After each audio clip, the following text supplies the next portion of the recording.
Livro O Amor de Deus por um Mundo Pecador, de Charles Finney. Porque Deus tanto amou ao mundo, que deu o seu Filho unigênito, para que todo que nele crer não pereça, mas tenha vida eterna. João 3,16. O pecado é o mais custoso que há no universo. Não há nada cujo custo se compare. O ser perdoado ou não ser perdoado é algo de um custo infinitamente grande. Perdoado. O custo cai principalmente no grande substituto que é a obra, a expiação. Não perdoado, o custo recai na cabeça do pecador culpável. A existência do pecado é um fato que se pode observar em todas as partes. Há um pecado em nossa raça e em formas terrivelmente graves. O pecado é a violação de uma lei infinitamente importante, a lei designada e adaptada para assegurar o maior bem possível do universo. A obediência a esta lei é de modo natural essencial das criaturas. Sem obediência a essa lei, não poderia haver bem-aventurança nem o céu. Como o pecado é uma violação de uma lei muito importante, não pode ser tratado com ligeireza. Não há governo que possa permitir-se tratar uma desobediência como trivial, posto que o total bem-estar do governo e dos governadores gira em torno da obediência. E necessário que se guarde a lei e se castigue a desobediência em proporção ao valor dos interesses que se comprometem no caso. A lei de Deus não pode ser desonrada por nada do que tenha saído de suas mãos. Foi desonrada pela desobediência do homem. Por isso, é necessário que Deus considere o caso para recuperar sua honra. A maior desonra à lei se faz desobedecendo-a, desprezando-a. Tudo isso tem feito o homem pecador. Por isso, esta lei, sendo não só boa, senão intrinsecamente necessária para a felicidade dos governantes, passa a ser de todas as coisas a mais necessária para a felicidade dos governantes.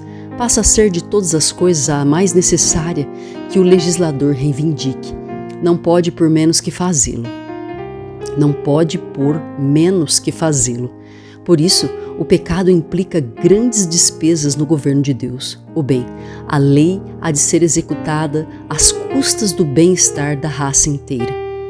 Ou Deus há de submeter-se a sofrer os piores resultados da falha de respeito à sua lei, resultados que de alguma forma devam implicar graves despesas. Tomemos, por exemplo, um governo humano. Suponhamos que as leis justas e necessárias que compõem um governo são pisoteadas, desonradas. Num caso semelhante, a infração da lei deve ser seguida pela execução do castigo ou algo equivalente, provavelmente mais custoso. A transgressão deve ser tirar a felicidade em alguma parte e em quantidade. No caso do governo de Deus, pareceu aconselhável proporcionar um substituto, alguém que faça possível salvar o pecador e ao mesmo tempo honrar a lei. A pergunta, segundo os dados anteriores, é: como tem que cobrar este dispêndio? A Bíblia nos informa da maneira em que se deu a resposta. Quem ia fazer este sacrifício? Ia ser por recrutamento, oferta? Ia ser por uma oferta voluntária ou por contrato? Quem ia começar? Quem ia a dar o primeiro passo neste vasto projeto? A Bíblia nos diz que o primeiro foi o Pai infinito. Ele encabeçou a oferta, deu a seu Filho unigênito para começar e, havendo dado, agrega a isto todo o necessário requerido pelo caso. Primeiro deu a seu Filho para fazer expiação requerida pela lei. Logo, deu e enviou o seu Santo Espírito para se encarregar da obra. O Filho, por sua parte, consentiu em ser o representante dos pecadores para que pudesse honrar a lei, sofrendo no lugar deles. Derramou o seu sangue, pôs sua vida em sofrimento como sacrifício gratuito ante o altar. Não recusou as piores humilhações e ofensas. De nada se retraiu, nem da pior injúria que os homens malvados acumularam sobre ele. E o Espírito Santo também se dedica com um esforço incessante a cumprir seu objetivo.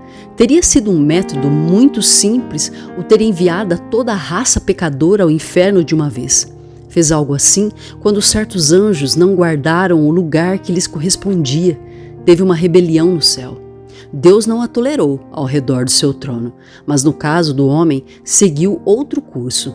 Não só não os enviou ao inferno, não, senão que desenhou um vasto plano de medidas, incluindo algumas tão generosas como o sacrifício próprio, para recobrar as almas dos homens à obediência ao céu. Para quem foi feita esta grande oferta? De tal maneira amou Deus ao mundo, significa a raça humana. Por mundo, temos de entender aqui não parte da raça, senão a raça inteira. Não só a Bíblia, senão também a natureza do caso, mostra que a expiação devia ser feita para todo mundo. Porque, evidentemente, se não tivesse sido feita para toda a raça, ninguém dela podia saber que tinha sido feita para ele. E, portanto, ninguém poderia crer em Cristo no sentido de receber por fé as bênçãos da expiação. Se tivesse havido incertezas com respeito às pessoas afetadas numa provisão limitada, a oferta inteira haveria falhado pela impossibilidade de fé racional em sua recepção. Suponhamos que em seu testamento, um homem rico faz oferta de certa propriedade a certas pessoas, descritas só com o nome de os eleitos. Não são descritos de outra maneira do que por este termo, e todos estão de acordo em que, ainda que o que fez o testamento pensava naqueles indivíduos definitivamente, no entanto, não deixou descrição alguma deles, nem às pessoas, nem aos tribunais, nem a ninguém no mundo. Como é incompreensível um testamento assim, é totalmente nulo. Não há ninguém no mundo que possa reclamar seu testamento, nem ainda no caso que se descrevesse a esses eleitos, como por exemplo, residentes de Oberlin. Como não se diz que são todos os residentes de Oberlin e como não se diz quais, tudo é inútil. Todos têm em teoria iguais direitos, mas ninguém tem um direito específico, pelo que ninguém pode herdar. Se a expiação tivesse sido desta maneira, não haveria homem algum que tivesse razão para crer que é um dos eleitos, antes de receber o Evangelho. Por isso, não saberia quem tem autoridade para crer e receber as suas bênçãos por fé. De fato, a expiação deve ser totalmente nula nesta suposição, a menos que haja uma revelação especial feita às pessoas para as quais se destine. Tal como é agora, o mesmo fato que um homem pertence à raça de Adão, o fato que seja humano, nascido de mulher, é suficiente em absoluto, o coloca no páreo. É no mundo por quem Deus deu seu Filho, para que todo aquele que creia nele não se perca, mas tenha vida eterna. O motivo subjetivo na mente de Deus para este grande dom é o amor ao mundo. Deus amou ao mundo de tal maneira que deu a seu Filho para que morresse por ele. Deus amou a todo o universo também, mas o dom de seu Filho procedeu de seu amor por nosso mundo. É verdade que neste grande ato procurou prover para os interesses do universo. Teve cuidado em não fazer nada que pudesse no mais mínimo invalidar a santidade de sua lei.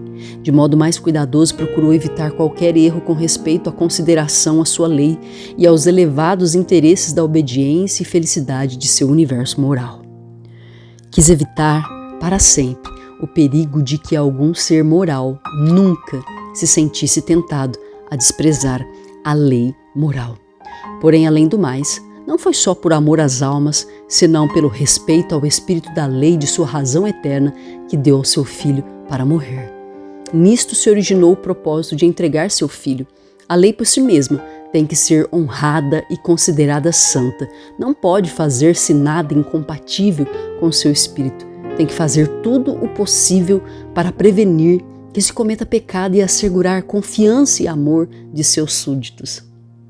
Tão sagrados considerou estes grandes objetivos que consentiu em que seu Filho derramasse seu sangue, antes que arriscar o bem do universo. Não cabe a menor dúvida que foi o amor e consideração pelo maior bem do universo o que lhe fez sacrificar o seu querido Filho. Consideremos com atenção a natureza deste amor.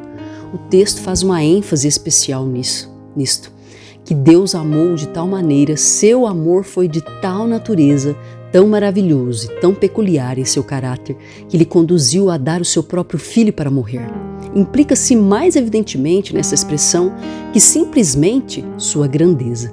Este amor é peculiar, em especial em seu caráter. A menos que entendamos isso, correremos o perigo de cair no estranho erro dos universalistas, que não param de falar no amor de Deus aos pecadores, mas cujas noções de natureza deste amor nunca conduzem ao arrependimento ou à santidade. Parece que pensam que este amor é um simples bem natural e concebem a Deus como um ser de bem natural, a quem ninguém tem que temer. Estas noções não têm a menor influência à santidade, senão ao contrário. Só quando entendamos o que é amor, em sua natureza sentimos seu poder moral de fomentar a santidade. O que é o amor de Deus? Pode-se perguntar se Deus amou ao mundo com um amor caracterizado pela grandeza. É só pela grandeza porque não salvou a todo mundo sem o sacrifício de seu filho? Esta pergunta basta para mostrarmos que há um significado profundo na palavra de tal maneira.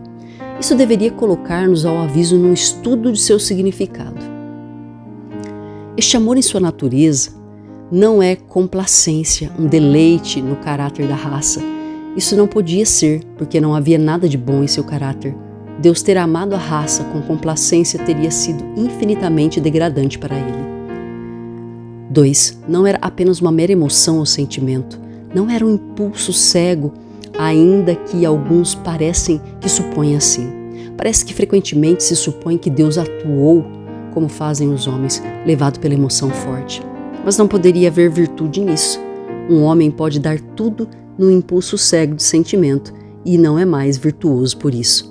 Mas, ao dizer isto, não concluímos toda a emoção do amor e de benevolência, nem do amor por parte de Deus ao mundo perdido. Ele sentia emoção, mas não só emoção. Verdadeiramente, a Bíblia nos ensina, em todas as partes, que o amor de Deus para com o homem perdido em seus pecados era paternal. O amor de um pai por seus filhos, neste caso, para um filho pródigo, rebelde, desordeiro. Neste amor tem que haver misturado, naturalmente, uma profunda compaixão. 3. Por parte de Cristo, considerado como mediador, este amor era fraternal. Não se envergonhou de chamá-los irmãos. Desde um ponto de vista atuou pelos irmãos e desde outro pelos filhos. O Pai o deu para esta obra e naturalmente simpatiza com o amor apropriado às suas relações. 4. Este amor tem que ser totalmente desinteressado, porque ele não tinha nada que esperar ou temer, nem nenhum proveito a obter como resultado de salvar seus filhos.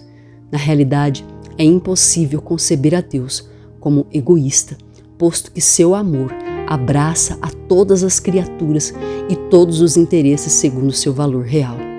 Não há dúvida que se deleitou salvando a raça, porque não havia de ser assim.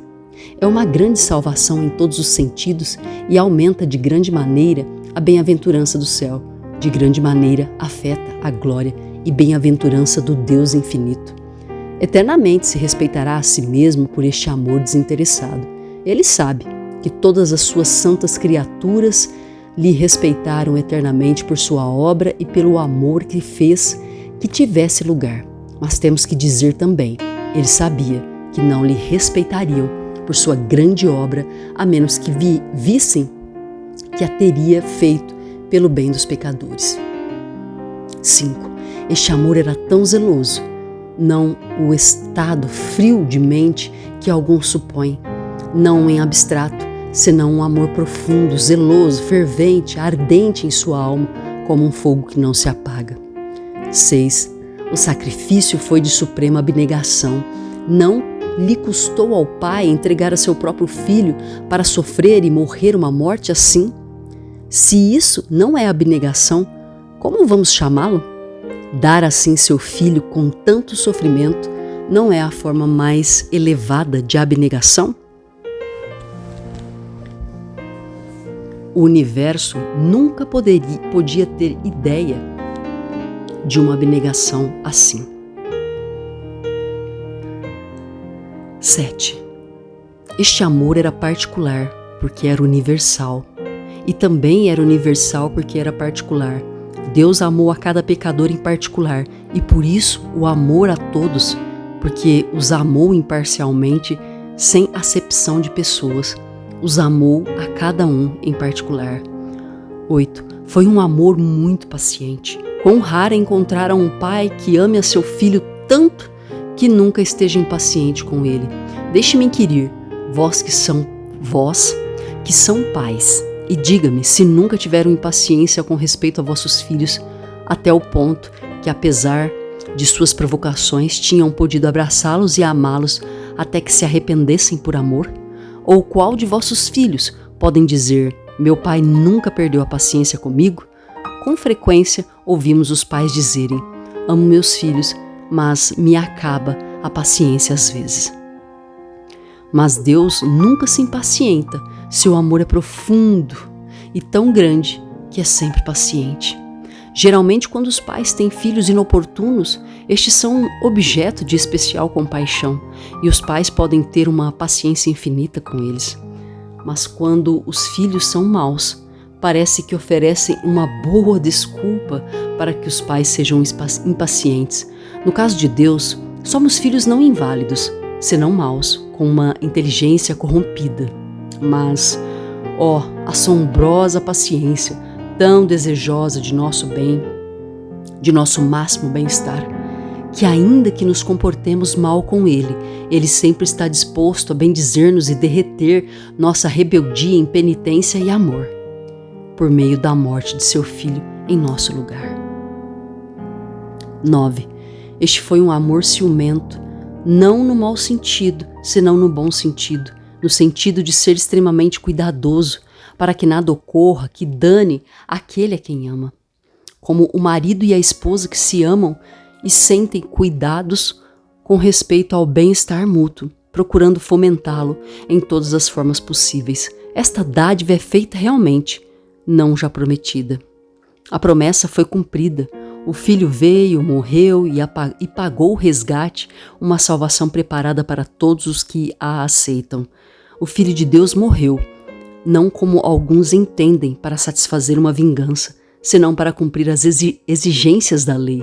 A lei tinha sido desonrada porque tinha sido infringida, por isso Cristo se encarregou de honrá-la para cumprir suas exigências, morrendo uma morte expiatória. Não tinha que apaziguar o espírito vingativo de Deus, senão assegurar o máximo bem possível no universo numa dispensação de misericórdia. Havendo sido feita a expiação, todos os membros da raça têm direito à mesma. Está aberta a todos os que queiram abraçá-la, ainda que Jesus permaneça sendo filho do Pai. Contudo, por direito, pertence num importante sentido a toda a raça, a todos, de modo que todo pecador tem um interesse em seu sangue, se quer humildemente reclamá-la.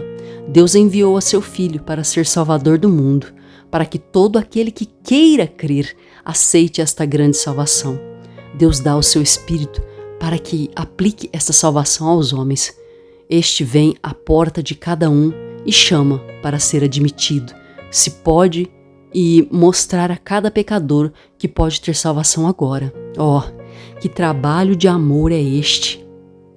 Essa salvação deve ser recebida em tudo pela fé. Este é o único meio possível. O governo de Deus sobre os pecadores é moral, não físico, porque o pecador é um ser moral, não físico neste aspecto. Portanto, Deus pode influenciar em nós só se o damos nossa confiança. Nunca podemos salvar-nos meramente levando-nos a um lugar chamado céu, posto que uma mudança de lugar não significa uma mudança voluntária de coração.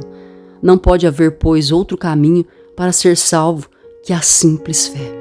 Agora bem, não há que se confundir e supor que abraçar o Evangelho é simplesmente crer nos fatos históricos sem receber verdadeiramente a Cristo como Salvador. Se este tivesse sido o plano, Cristo não teria tido que fazer nada mais que descer ao mundo e morrer, e logo regressar ao céu e esperar para ver quem ia crer nos fatos. Mas é muito diferente disto.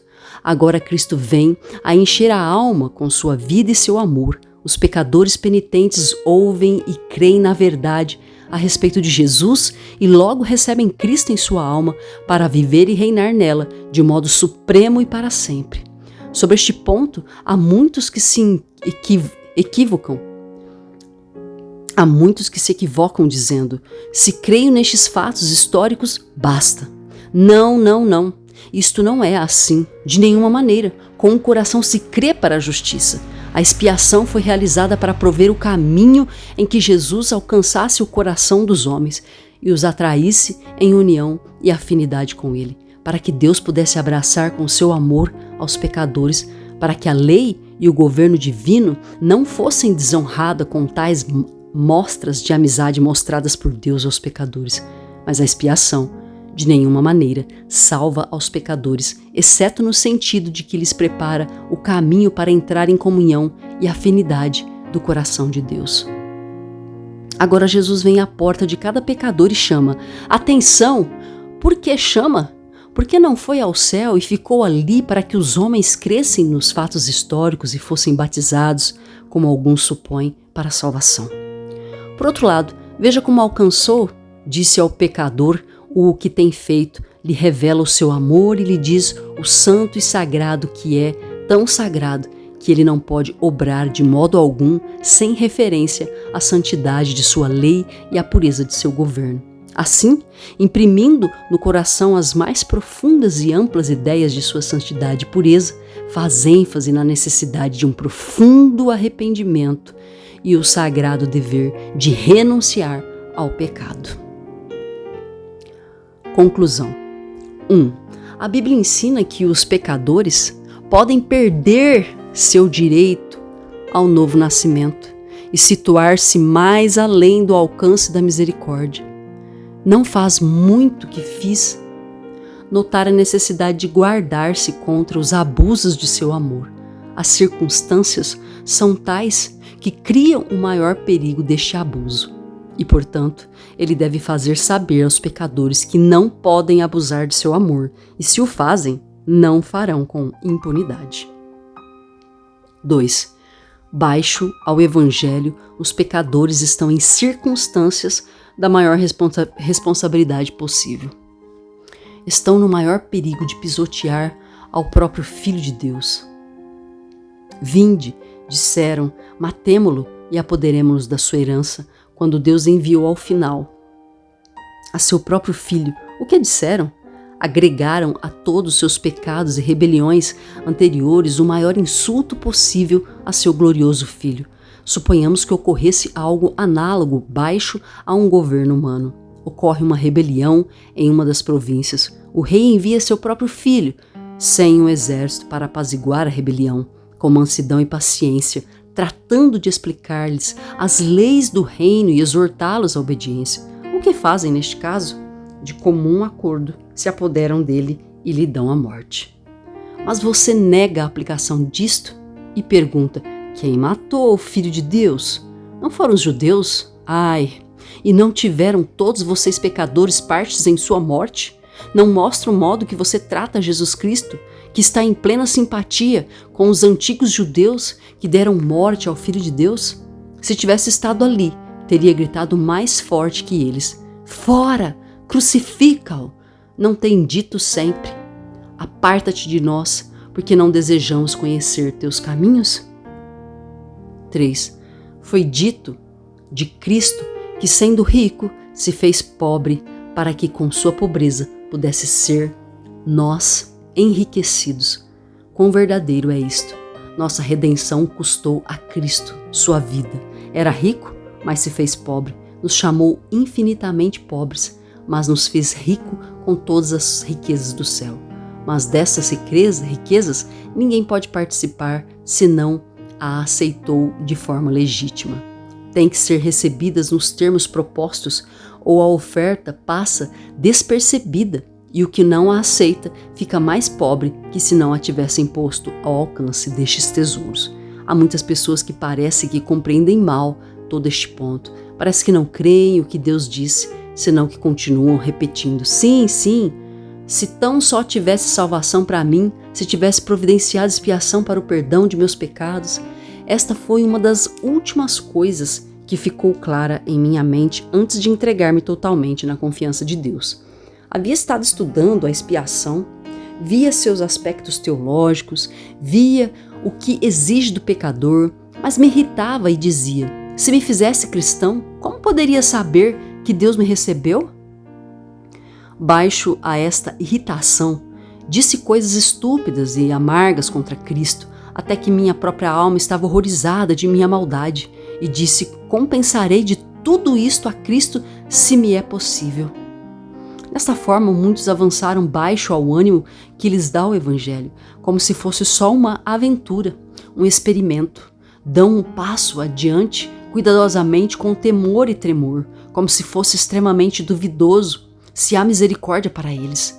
O mesmo se passava a mim. Estava caminhando ao escritório quando a pergunta me vinha na cabeça: o que você está esperando? Você não tem por que levantar tanta poeira, tudo está providenciado, só tem que consentir na proposição, entregar teu coração neste instante. Isto é tudo, isto é tudo. Todos os cristãos e os pecadores deveriam entender que todo o plano está completo, que todo o Cristo, seu caráter, sua obra, sua morte expiatória e sua incessante intercessão pertencem a cada um dos homens e só é preciso aceitá-lo. Há um oceano cheio, aqui está. Podes aceitá-lo ou não, está ali, como se estivesse na borda de um oceano de água pura e cristalina e estivesse morto de sede. Podes beber, e você não tem por que temer que vai esgotar este oceano e outros vão ficar sem água. Se te convida a beber, beba em abundância. Este oceano supre a todas as tuas necessidades. Você não tem por que ter em ti os atributos de Cristo, porque estes atributos passam a ser praticamente teus para todo o uso possível. Como diz as Escrituras, ele foi feito por parte de Deus para nós: sabedoria, justificação, santificação e redenção. O que mais necessita? Sabedoria? Aqui tem. Justificação? Aqui está. Santificação está disponível. Tudo está em Cristo. Você pode pensar em algo mais que necessite para a tua pureza moral? Ou para a tua utilidade que não estar em Cristo? Nada. Tudo está providenciado aqui. Portanto, não tem por que dizer como no hino: irei a Jesus em meu pecado, como se tivesse uma montanha de rosa. Talvez ele aceite meu apelo, talvez ele ouça minha oração. Não há talvez com Cristo. As portas estão abertas. São como as portas do tabernáculo de Broadway em Nova York, que se abrem e ficam abertas para que não possam fechar-se sobre as multidões que passam por ela. Quando as construíram, fui aos obreiros e lhes disse que tinham que permanecer abertas e fixas. Assim construíram. Assim a porta da salvação está sempre aberta e ninguém pode fechá-la. Nem mesmo o diabo, nem seus anjos. Ali está, aberta de par em par para todo pecador de nossa raça que queira entrar por ela. De novo, repito, o pecado é o mais custoso que há no universo. Você se dá conta, pecador, de qual é o preço que foi pago para que pudesse ser redimido e feito herdeiro de Deus e do céu? Oh, que custoso que resultou-nos nós nos permitir a pecar. Que custo enorme pagou o governo de Deus para redimir esta província de sua ruína. Falemos sobre o pequeno preço que a Inglaterra e todas as outras nações pagaram. Não é nada comparado com o preço pago pelo pecado no governo de Jeová. É uma taxa terrível. Pense no mecanismo movido para salvar os pecadores. O Filho de Deus teve que ser enviado à terra, teve que enviar os anjos e os espíritos ministradores aos missionários, precisou do trabalho cristão, a oração e o choro da ansiosa solicitude, tudo para buscar e salvar aos perdidos. Que maravilhosa contribuição foi imposta, a benevolência do universo para eliminar o pecado e salvar o pecador? Que vergonha para os pecadores o aferrar-se a este pecado, apesar dos esforços feitos para salvá-lo. E que em vez de envergonhar-se de seu pecado, se desentendem e dizem: o que importa? que façam o que queiram os missionários e as mulheres piedosas para manter tudo isso em marcha. Eu quero meus prazeres e isto é o que eu busco. Os pecadores podem muito bem se permitir o fazer sacrifícios para poder salvar os seus próximos que ainda são pecadores. Paulo fazia em favor de seus próximos. Ele viu que tinha feito sua parte para fazê-los pecadores e agora lhe correspondia fazer sua parte para convertê-los e fazer que voltassem a Deus. Mas agora, este jovem crê que não se pode permitir ser um ministro, porque teme que não haverá fundos para sustentá-lo. Eles não devem nada para a graça que salvou suas almas do inferno. Não tem que fazer nenhum sacrifício, havendo feito Jesus tanto por ele.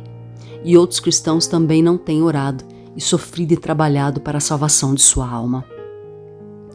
E quanto ao perigo de faltar pão na obra do Senhor, que confie em seu grande mestre, e contudo devo dizer que as igrejas podem ser culpáveis de não sustentar devidamente a seus pastores. Deus os deixará morrer de fome se não dão pão a seus ministros. Suas almas e as almas de seus filhos padecerão fome, se eles com avareza não entregam o que Deus lhe providenciou para os que lhe dão o pão da vida. Quanto custa livrar nossa sociedade de certas formas de pecado que ainda persistem para nossa vergonha, como por exemplo a escravidão? Quanto já se gastou e quanto mais fica por gastar até que esta praga e maldição e pecado seja extirpada de nosso país? Esta é uma parte do grande empreendimento de Deus e Ele vai empurrá-lo até que seja terminado. Não obstante, quão grande é o custo. Quantas vidas e quanta agonia para livrá-los desse pecado. Ai daqueles que fazem ricos com os pecados dos homens. Pensemos nos que vendem rum, tentando aos homens, enquanto Deus trata de tirar os homens do propósito de entrarem nos caminhos do pecado e da morte. Pensemos na culpa de todos os que se alistam contra Deus. Cristo terá que se ver com eles, porque fazem uma obra contrária dele. Nosso tema ilustra a natureza do pecado como mero egoísmo. Não importa quanto custa o pecado para Jesus Cristo, quanto custa para a igreja, quanto custa para todos os que se esforçam para extirpá-lo. O pecado quer permitir-se tudo e o fará na medida que possa. Quantos entre vocês têm gastado suas lágrimas a vossos amigos e que tratam de sacá-los dos caminhos do pecado? Não se envergonham vocês de que foi necessário fazer tanto em vosso favor e ainda não se decidem a renunciar a vossos pecados e entregar-se a Deus e à santidade? Todo o esforço por parte de Deus e do homem é sofrimento e abnegação, começando com o sacrifício de seu Filho amado. Tudo é levado com enorme sacrifício e esforços, num dispêndio grande e espetacular. Pense só no tempo em que estes esforços já estão sendo prolongados. Quanto à dor, de muitas formas, este empreendimento já causou e custou. Quantas lágrimas vertidas como água verdadeiramente tem custado muito esse mesmo pecado, que você começa a saborear como um bocado de doce debaixo de sua língua. Deus realmente só pode odiá-lo quando vê o quanto custa e só pode dizer: ó, não faça essa coisa abominável que eu odeio. Mas Deus não está descontente com estas abnegações. Tão grande é sua alegria nos resultados, que Ele estima todo o sofrimento comparativamente insignificante, assim como os pais terrenais desfrutam dos esforços para abençoar os seus filhos. Veja-os, trabalham quase a ponto de perderem as suas mãos. As mães trabalham durante a noite para empreender com suas agulhas até chegarem a passar mal, com fadiga e cegueira. Mas se você visse seu trabalho, então você simplesmente veria também a sua alegria. Então assim amam intensamente a seus filhos. E este é o esforço, gozo e abnegação do Pai, do Filho e do Espírito Santo em sua grande obra para a salvação humana. O que lhes dá a pena é que tantos recusem ser salvos. Não há nada que, dentro dos limites racionais, não estejam dispostos a realizar para cumprir sua grande obra. É assombroso pensar na forma em que toda a criação simpatiza também nesta obra e em seus necessários sofrimentos. Voltemos à cena dos sofrimentos de Cristo. Poderia o sol nos céus permanecer sem comover-se diante de uma cena semelhante? Este se tornou escuro porque não pode contemplá-la. A natureza inteira viu o luto. O tema nos ilustra por necessidade o valor de uma alma. Teria feito tudo isso Deus se tivesse pouca estima pelos pecadores, como eles geralmente se consideram? Os mártires e santos não se negam aos sofrimentos, enchendo neles o que falta aos sofrimentos de Cristo. Não na expiação em si, senão em subordinar as partes necessárias para o trabalho que tem que fazer. O amor, a abnegação é a parte da natureza da verdadeira religião. Os resultados justificaram plenamente esse dispêndio. Deus contou o custo bem antes de começar, muito antes de formar um universo moral. Sabia perfeitamente o que ia custar redimir os pecadores e sabia que o resultado justificaria amplamente o custo.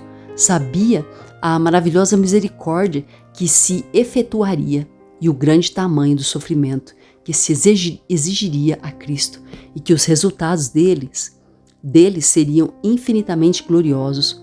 Olho ao futuro, às idades vindouras e contemplo o gozo dos redimidos, no gozo de uma bem-aventurança eterna. Não lhes bastava isso ao seu coração de infinito amor para alegrar-se? E que diremos de ti, cristão?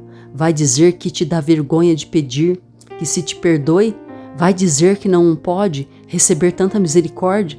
Dirá que há um preço de sangue, e como posso aceitá-lo? Ou bem, como posso custar tanto para Cristo?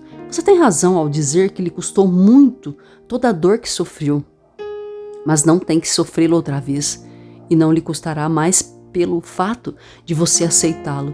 Além do mais, Jesus Cristo não sofreu mais do que era estritamente necessário para fazer a redenção. E quando no futuro o vejas cara a cara, não vai adorá-lo pela sabedoria de seu plano e o infinito amor que te trouxe a este mundo? E que dirias da assombrosa condescendência que lhe trouxe para resgatar-te? Não verteu tua alma, ó cristão, ante teu Senhor em agradecimento pelo que te custou? Diga agora, pecadores, vai vender os teus direitos de tua primogenitura? Quanto você receberá por isso? Quanto você receberá pelos seus interesses em Cristo? Por quanto você vai vender sua alma? Vender seu Cristo? Judas o fez por 30 moedas de pratas. E desde então, os céus têm estado chorando gotas de sangue sobre o nosso mundo culpável. Que preço você requeriria do diabo para vender a ele a tua alma? Lorenzo Down se encontrou uma vez com um homem enquanto estava cavalgando num caminho solitário para cumprir uma tarefa. Ao passar pelo lado, lhe disse: amigo, você já orou alguma vez? Não. Quanto dinheiro vai pedir-me por não orar em absoluto a partir de agora? $1, lhe contestou o outro. Down lhe deu o dinheiro e seguiu cavalgando. O homem pôs o dinheiro no bolso e seguiu cavalgando, mas aos poucos começou a pensar. Quanto mais pensava no trato que havia feito, pior se sentia. Acabo de vender minha alma por $1. Este homem tem que ter sido o diabo. Ninguém teria me tentado desta maneira. Tenho que me arrepender com toda a minha alma ou ser condenado para sempre. Quão frequentemente você tem entrado em tratos para vender a teu Salvador por menos de 30 moedas de prata, por uma insignificância. Finalmente, Deus quer voluntários para ajudar em sua grande obra. Deus deu a si mesmo, deu a seu Filho e enviou seu Espírito, mas necessita-se de obreiros. E o que você vai dar? Paulo disse que levava no seu corpo as marcas do Senhor Jesus. Você aspira tanta honra? O que fará você por ele? O que vai sofrer? Vai dizer: não tenho nada para dar. Você pode dar a você mesmo, teus olhos, teus ouvidos, tuas mãos, tua mente, teu coração, tudo. E sem dúvida, nada do que você tem é demasiado para que não lhe entregues a ele nesta chamada. Quantos jovens estão dispostos a ir, cujos corações estão saltando dentro do peito, gritando: eis-me aqui, envia-me a mim.